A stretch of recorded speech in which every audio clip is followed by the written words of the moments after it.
The SEN project was funded by Historic England and is part of its programme of aerial investigation and mapping, shortened to AIM. Historic England's AIM programme and its precursor, the National Mapping Programme, or NMP, is operated through a series of individual projects. Some are undertaken by Historic England's own investigators and others by external organisations or individuals like myself. The programme started in 1988 and its overarching aim is to map the archaeological and historical features of all dates up to the 20th century that are visible as crop marks, soil marks and earthworks on aerial images, and to produce mapping to a consistent standard and remit. The early NMP projects were large, often county-wide surveys, such as those that covered Nottinghamshire, Northamptonshire and Lincolnshire. But in the last couple of decades, there's been a shift towards smaller projects. To receive HE funding, all projects have to establish clear aims and objectives and have a strong business case. There have been considerable changes over the past 3 decades. The methodology has developed from maps that were drawn by eye and by hand on permatrace through to highly accurate GIS maps. And there's been a considerable increase in the range of sources that are available. There are far more photographic prints that are archived, and there are also a wide range of digital orthophotography and LiDAR imagery. As of now, approximately 53% of England has been covered by the NMP or AIM surveys. Work on the SEN project began in 2017. Initially, it was a small project area in southeast Northumberland, so this kind of area here, which is why it has the name. And that covered an area of approximately 170 square kilometres. And in 2018, it was extended further north into Northumberland and southward into North Tyneside, and a new transect was established running through Sunderland, Gateshead, and small parts of County Durham. In common with most other AIM or NMP projects so far, it did not revisit those areas that were covered by previous projects, these being the North East Rapid Coastal Zone Assessment, which followed the coastline about a kilometre inland, and of course the Hadrian's Wall NMP project. Mapping and recording for SEN was completed in early 2022, and this was followed by a phase of analysis and reporting.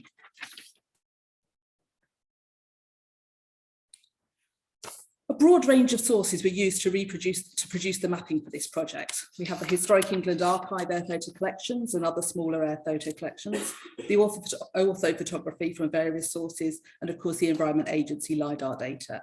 And this is supplemented with information from the HERs and the National Record for Historic Environment and historical map data, which were used routinely to help the interpretation of the features seen in the photographs. The Historic England Archive has several different collections, and the vertical collection contained over 13,000 vertical air photographs covering this project. These range in date from the mid-1940s to the 1990s. The earliest were taken by the RAF, like this example here on the left, mainly to facilitate post-war construction. Later surveys were undertaken by Meridian Air Maps Limited, often for specific infrastructure projects like gas pipelines or road schemes, and others were taken by Ordnance Survey for cartographic purposes.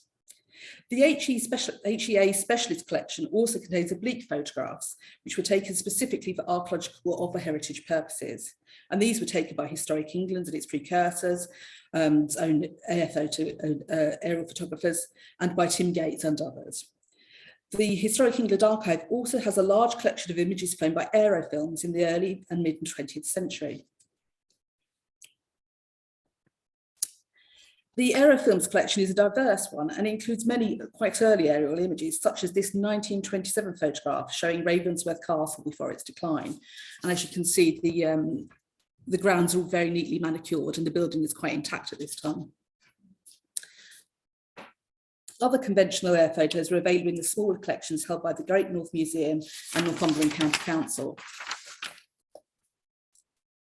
Unfortunately, the QCAP collection down in Cambridge has been closed throughout the course of this project. And a small number of its photographs were available on its website, but the relatively low resolution. And others were and some copies were available in the other collections I've mentioned. This one from 1952 shows the castle, Ravensworth Castle again. And as you can see, there is some dilapidation at this point. Most of the photographs held in these collections were available as prints, and all of these were examined carefully under magnification and stereoscopically where possible. The vertical photographs and some of the obliques were taken with a certain degree of overlap. As you can see, maybe on this photograph, the meander here is duplicated on the two adjacent photographs. And by doing this, with the same point in the landscape is covered by at least two photographs and from marginally different angles. So when the adjacent pairs are viewed through a stereoscope, this generates a 3D impression of the landscape and enhances the appearance of any archaeological earthworks and any crop marks. Once features were identified on any of the sources, the task is to create a plan of those features in the geographical information system, which is where all the mapping is compiled. These conventional air photographs require some processing to ensure they are accurately placed, and this process is called rectification. Photo rectification was undertaken in a piece of software called Aerial. The print is scanned and opened in Aerial alongside a large-scale map showing the same area. Then 5 or more control points are identified on both the map and the photograph, and these are logged. And these might be the corners of buildings or buildings or intersections of roads and the like. As the accuracy of the rectification decreases outside that circle of control, the rectified image is cropped quite tight and then imported into the GIS. The process could be applied to the whole photograph, but this does lead to inaccuracies. So relevant portions of the photographs are each rectified individually. The result is a mosaic of rectified images from multiple vertical and oblique photographs. Because there have been very considerable changes in the landscape since the 1940s in many parts of the SEND project, finding control points that are common to both the map and the older photographs was often frustrating and time-consuming. Recent orthophotography was available to the project via a pan-governmental agreement and through Bing Maps and Google Earth. As well as revealing crop marks, soil marks and earthworks, these recent images were used to assess the survival and condition of features that had been identified on the earlier photographs. LiDAR data has become an important component of the aerial investigation and mapping programme. Also known as airborne laser scanning, this is a remote sensing technique for collecting data, height data, across any surface using laser light.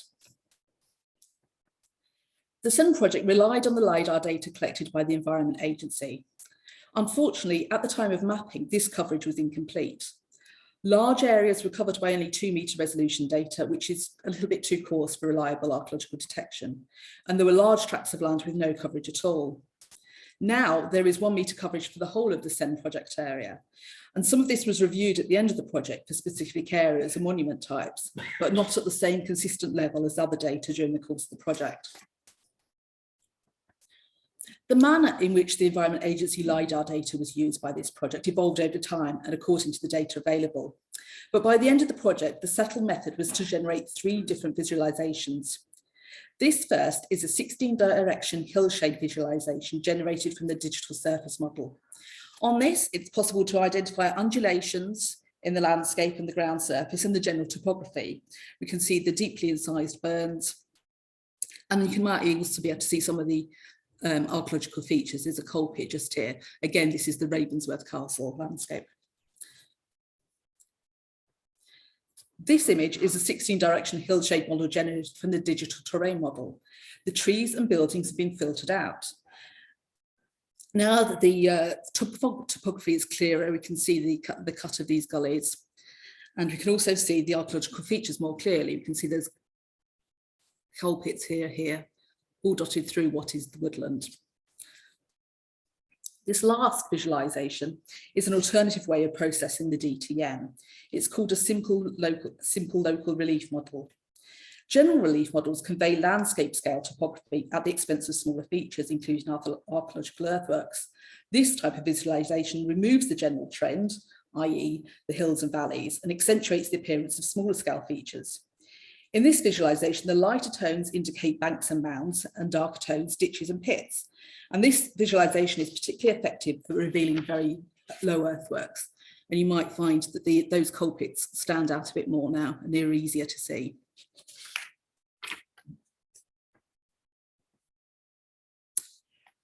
All of this contributing imagery, the rectified images, the orthophotography, and the LiDAR visualization, visualizations are compiled in the GIS alongside existing information such as the HER and NRHE monument records. Then the archaeological elements are digitized.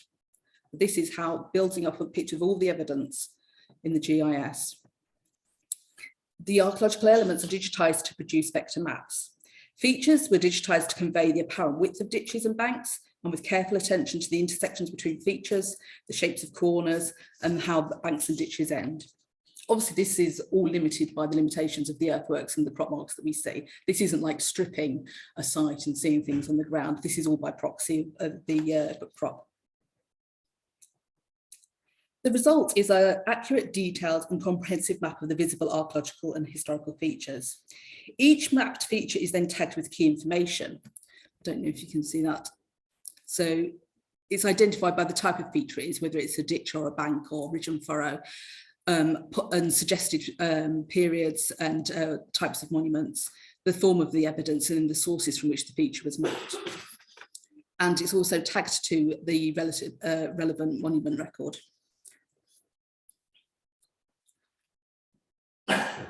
Just go review some of the evidence that we're looking for on the air photographs.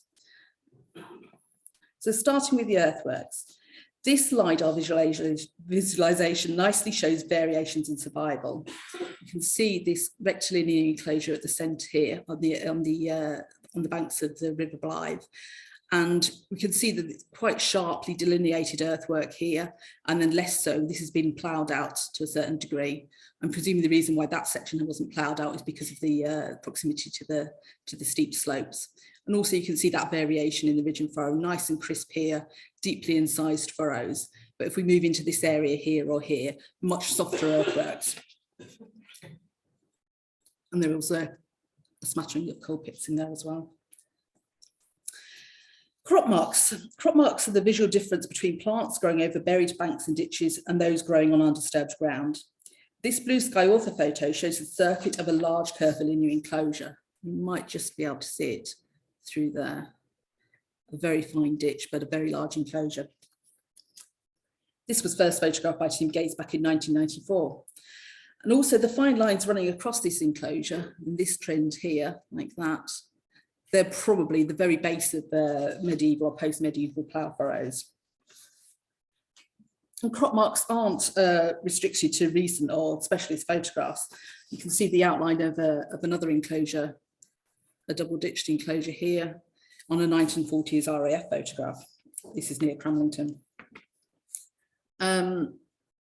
As is typical, really, very few sites are actually revealed by soil marks because photographs have to be taken at a time of year when the soil is bare to make such a record, and that doesn't happen so often. But this is quite a nice example of a 2015 Google Earth image of the group of enclosures at Stunnington Station near Morpeth, which were described by McLaughlin in 1867 and survived as low earthworks into the 1940s. In this field of bare soil, you can just pick out the darker tones of the ditch riven enclosure and the lighter tones around, which may be bank or just where it's cutting into the bedrock. But if you compare it to the clarity that you can see with the germinating marks in the adjacent field, you can see that the soil marks are a more ambiguous form of evidence.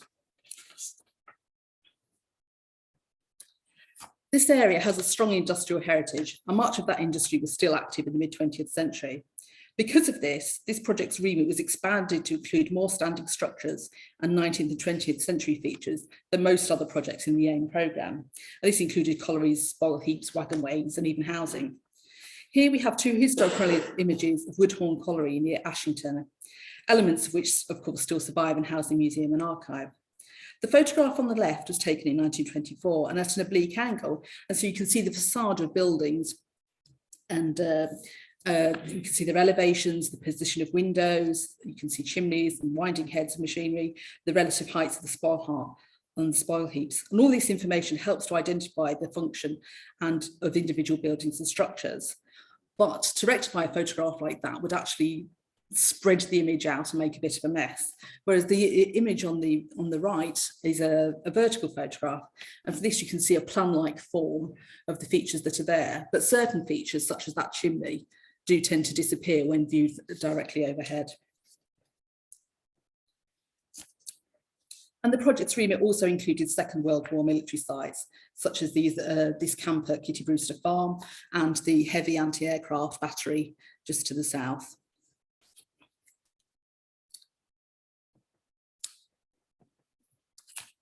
I'd like to now share a flavour of some of the discoveries, observations and analysis arising from this project. The earliest monuments were probably dated to the Neolithic period. The scale and nature of Mesolithic and earlier features means they rarely produce identifiable crop marks, soil marks or earthworks.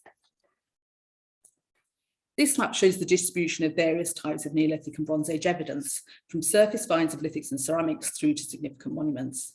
This has been collated from the HER data and the results of this project.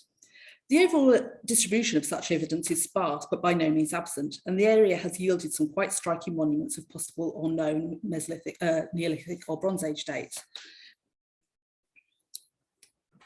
I showed you the enclosure at Oldham earlier. There is also an intriguingly large circular enclosure at Hepscott, and both are tentatively identified as Neolithic, but without any supporting evidence, they obviously need further investigation. South of the Tyne, there are two significant groups of monuments at Pigtree Farm, down here, number 16, and Hastings Hill, here at number 15. The Pigtree Farm enclosures now sit in a small field with the A1 to the immediate west and Lambton Park to the east. It's not particularly easy to see on this Google Earth image, but there are two curvilinear enclosures.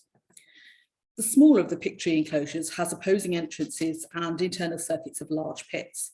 The larger enclosure, which is about 60 metres in diameter, also has opposed entrances. This enclosure is cut by a wagonway, this feature coming through here, and which survived as an earthwork in the 1940s. And those pit circuits in the smaller enclosure do have echoes of elements of the Ecclestead's Henge in Millfield Basin. But it also bears some comparison to a group of enclosures on the other side of the country, near Bootle in Cumbria. Unfortunately, these are also undated as far as I'm aware. Moving on to Hastings Hill, this area is now hemmed in by the A19 and Thorny Close houses, but it was clearly a significant and long-lived foci for monument building. It is located close to the river where the River Wear cuts through the limestone ridge, and this is the ridge that runs from the Tyne down to the River Trent. Further south in North Yorkshire, other such intersections, such as the Swale at Scoulton, the Ure at Thornborough, the Wharf at Newton Kyme, and the Ayr at Ferry Ridge, are all foci for the Neolithic monuments. The Hastings Hill complex includes a possible causewayed enclosure. You might just be able to see this in this paler patch here. It seems to be cut into a little knoll. The cursus itself, running down here, and numerous ring ditches.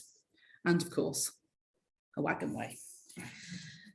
The barrows or kists have been excavated on several of the high points around this. So this topographic map shows the location of the cursus, the location of the river, and these are all excavated barrows or kists in this that kind of encircle this basin.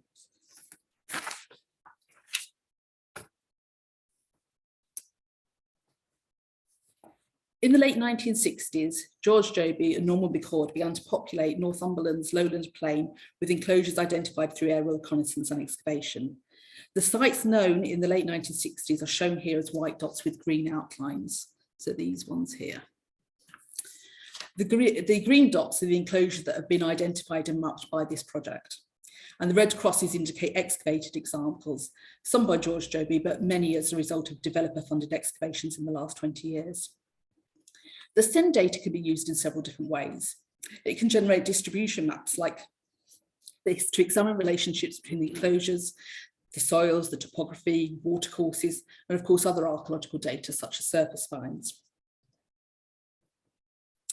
By mapping features at a consistent scale, level of detail, and with the same conventions of depiction, it's relatively easy to assess morphological similarities and differences. Here I've arranged a sample of the Northumberland enclosures side by side and roughly in order of size. This demonstrates the similarities of shape, orientation and size, but it also highlights some of the variations, such as the absence or presence or evidence for outer ditches. It also enables easy morphological comparison with excavated examples.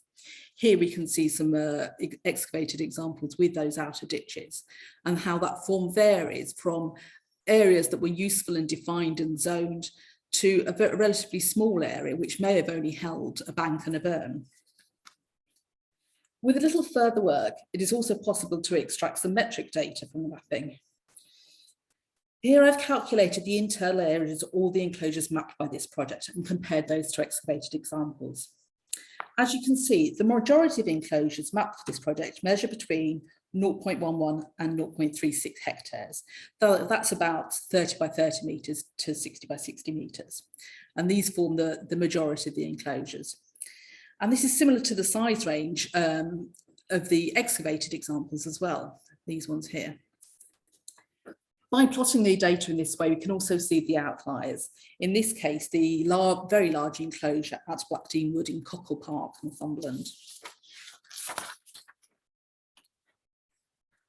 Returning to the distribution data, there's an apparent bias in the distribution of known enclosures towards this area, south of the River Wansbeck.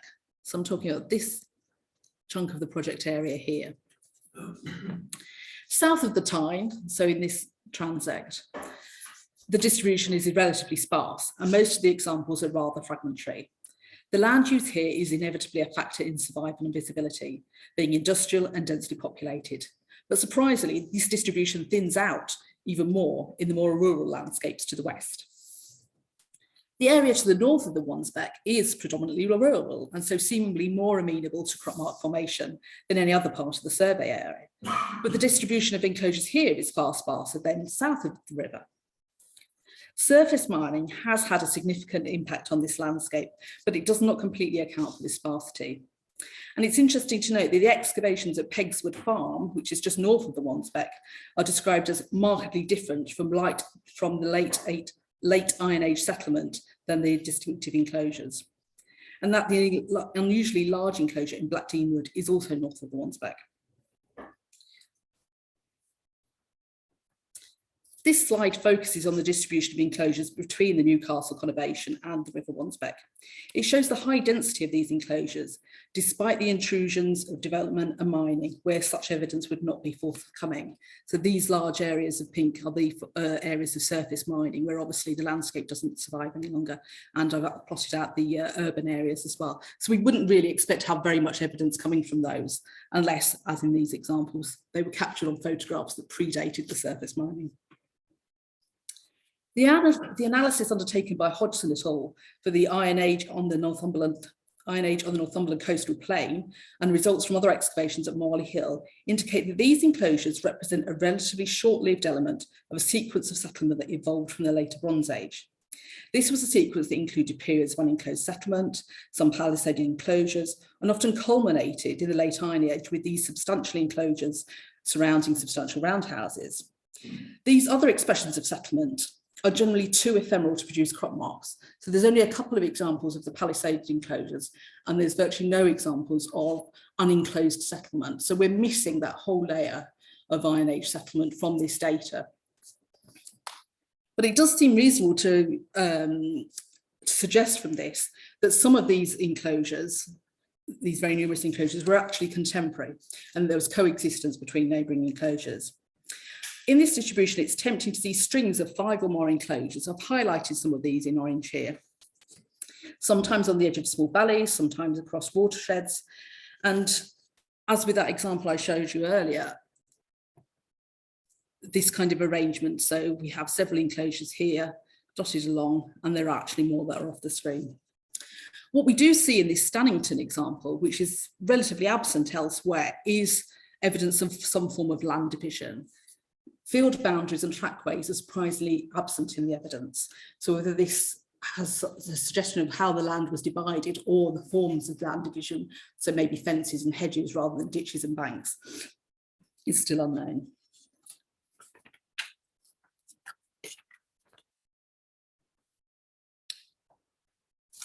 The evidence for medieval and post-medieval sites and settlements are easily overshadowed by this profusion of Iron Age enclosures and the complexities of the later industrial landscapes.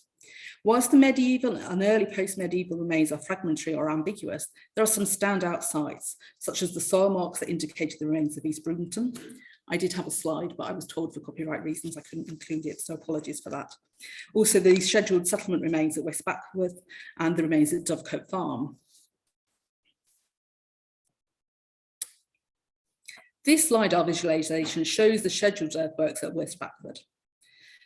There are air photographs that show these earthworks better, but I've used this because I wanted it as a comparison to the next site. These are the earthworks at Dovecote Farm, south of Morpeth. The vertical air photos had hinted at the presence of earthworks, but at the time of the mapping, there wasn't any LiDAR coverage of this site. And it was only as I began to review the medieval settlement evidence and access the more recent LiDAR data that I appreciated the complexity of these remains. Unusually, I could not find any recent reference to these earthworks, that they lie just 600 metres west of the A1. I have tentatively linked these to the Grange named as Scarplur in Hodgson's 1832 account of the county's history, but of course these require further investigation. There are very diverse remains associated with the industrial heritage of this region, and I'll try to give you a flavour of what these look like from the air. This 1940s air photo shows the remains of old coal workings at Old Hartley Colliery. The pale rings of spoil encircle the darker pits or the infill of coal shafts. Sometimes the spoil was formed into a platform to support the winch that lowered miners into the pit and raised miners in the coal out. The network of dark lines that you can see splaying out the pits are the remains of temporary wagonways. At this particular colliery, it's possible to date these archaeological features with some confidence. In 1915, Tomlinson published in the Proceedings of the Society an account of the opening and closing of the individual shafts at Old Hartley Colliery, along with the plan. And with this, it is possible, for example, to identify the remains of Lark Pit and the others. So I've just highlighted Lark. It's not a great reproduction, I apologise, but that's Lark Pit here, and that correlates with this pit here. At this time, there were practical limitations on how far and deep a coal pit could be worked underground, the main one being the level of the water table, which once breached would flood the workings. So coal extraction was by nature a mobile enterprise, working a pit until the accessible coal was exhausted and then moving on.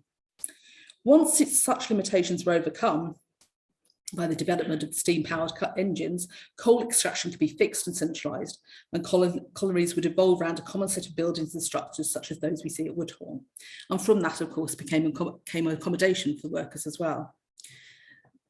The air photos are a great record of the evolution of the colliery towns. This 1947 vertical shows the area around Appleton Colliery and at Hetton le Hole. The photograph is the right way up, but if you know the area, north is to the bottom. John Bell's map of 1830 shows the Caroline and Jane pits on the site of what would become Appleton Colliery. So those pits were in this area here. It also shows houses at High Downs and Low Downs, which comprised a pair of terraces and two squares. And it also showed a wagonway on the same route as this railway line running through here. As we can see, in 1947, Low Downs, which is this square arrangement of houses here, was still standing. The terraces were in ruins. You can just maybe see them as, maybe I'll try the, no, I can't do it here. And High Downs itself had been demolished and replaced. These back-to-backs up here were built in the middle of the 19th century and probably infilled to the edges of the field that had been traversed by the railway line. But by 1947, there were already gaps in the rows and some had been demolished. Extensive terraced infilling in the later 19th century and early 20th century is this area here. And also a key component of these of the colliery settlements is the allotments, which are often very extensive, take up a large area of land. And here we can just see maybe the plots of land with pigeon trees as well. And of course, we also have, in the middle of the 20th century, the development of a completely different layout of housing. The historical air photos also provide context for other industrial activities. Here we can see the long banks of coking ovens at Winfield. The tall chimneys you might just be able to point out more easily by being able to see from the shadows that they cast. We have the Victoria Garrisgill Colliery to the west and chemical works to the south. Only the section of the coking ovens that's highlighted here in yellow still survives, so that these are scheduled. And other types of features that are associated with the collieries in particular, the brickworks with clay pits and kilns as well. Even by the 1940s, surface or open cast mining was already well established in some parts of the Sen. This slide shows workings on Byre Moor. You can see the Gibbside just here in the long walk there. You might also be able to see the characteristic pitting and slumping associated with subsidence above coal workings. Mapping with subsidence wasn't really within the remit of this project, but it's quite interesting to see some examples. This is an area at Conygarth Farm just south of Ashington, and you can see this regular rectangular pattern in the LiDAR data where land has whether it's slumped or whether it's something to do with the water table affecting the height of the land. And in this field here, that's on the LiDAR data. Also showing up as soil marks. And even back in the 1940s, we can see the same pattern with the baulks raised up. The air photos are a valuable record of change. This is Netherton Colliery in 1947. There were 2 pits. Howard was still active at the time, but Francis was one and closed. But by the 1980s, this surface mining was active and extensive across this whole area. And so this is Netherton Colliery in 2016. Those 2 farms, Howard House and Blue House, are still present, or the rest of the land has completely been open cast mined away and then reinstated and returned to agriculture. Moving on to designed landscapes. This project produced some significant results at Gibbside and Ravensworth Castle. This is a LiDAR visualization of part of the Gibbside estate, which shows Gibbside here, the long walk, features that we're familiar with, the octagon pond and the banqueting house. It also shows an avenue that ran aligned with the house and is now survives as a very low terrace as an earthwork, but also visible as crop marks. It appears to be cut by the long walk, and this area of lawn appears to have been built up over the where it approached the house. This and its absence on the 1767 map of the estate suggests that this railed avenue was built and then designed out by the mid-18th century. And this is just an example of the actual mapping for this area. Moving a few kilometres east to Ravensworth, the historical air photos and the LiDAR data revealed a wide range of previously unrecorded features, including coal pits, wagonways and parkland designs. A significant discovery are the traces of a long avenue that ran from the castle to Bainsley Lane, which you might just be able to see in green running through here. It's not particularly apparent on the LiDAR data, but if I can get the magnifying glass to work,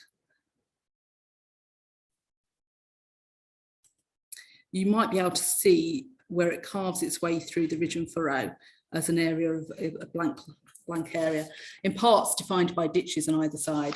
And it's also flanked by 3 tree enclosures. You can just about pick them out there and there, and another pair here and here. There is some evidence for the presence of an avenue. These are undated plans from the conservation plan for Ravensworth. And again, the mapping from this project. The project encountered a variety of First and Second World War military sites, including the airship hangar at Cramlington, training camps, POW camps, and various anti-invasion defences. Most were already documented by previous thematic surveys undertaken by the CBA and English Heritage. More enigmatic were these remains at Horton Dean. They are difficult to see without the benefit of a stereoscope, but you may be able to see the network of roads that your vision's arching here, and lesser ones here and here. And these are flanked by a series of small rectangular features, which are likely to be the basis of huts. I think these are the remains of a camp that predated the Second World War. And although condition isn't usually a reliable indication of age, I think the fact that this is in the state that it is in 1947 supports that. It's been difficult to locate any reference to this camp, but there are mentions of a Horton in the movements of battalions of the Gloucestershire Regiment. I also found this postcard which says "A wet night at Horton Camp," and it's addressed to "Dear wifey and kiddies" at a Gateshead address. "I have sent you this to let you know what camp life is like." And from the local newspapers, we have an invitation to tender for washing and repairing bedding at Horton Camp. And finally, it's not so clear, this one, but this passage in the Daily Chronicle says, "There's praise for the entertainment from Pierrot Troop from Horton Camp at a fete in Cramlington in August 1917. I hope that this has given you a taste of the results and outcomes generated by this project so far and its potential for future research. I'd like to end by showing you how the data can be accessed and used by anyone for further enhancement, research and analysis. All of the mapping data for this and other completed projects is available to view in Historic England's Aerial Archaeology Mapping Explorer. From that first screen, you can navigate and zoom into your area of interest or use one of the search tools. At this level, clicking on the project area, so it's divided into the local authority, so it is in several different parts, even though it's one project, will take you to a brief summary of the project and a link to the project report. The report includes more detailed analysis of some of the themes I've touched on this evening, a detailed methodology and some of the other outcomes. Zooming in further on the Explorer, you can see the simplified outlines that demarcate individual monuments records, and zooming in further still will bring you to the actual mapping. And you can then interrogate individual features by clicking on them, and then that will bring up this little box which will tell you the date, or the likely date, and the interpretation of the feature and its sources, just like the information I showed you at the beginning. And it will also link you to the monument record itself, whether that's in the Northumberland HER or the National Record of Historic Environment. It will link to Heritage Gateway, and you'll be able to read the short text that each and every feature is associated with. I hope this gives you an insight into the work behind this project and some of its outcomes. I'd encourage you to access the report, which includes much greater detail, and in particular the final chapter that discusses the potential for further research in aerial reconnaissance, fieldwork and fieldwork. Thank you very much for listening.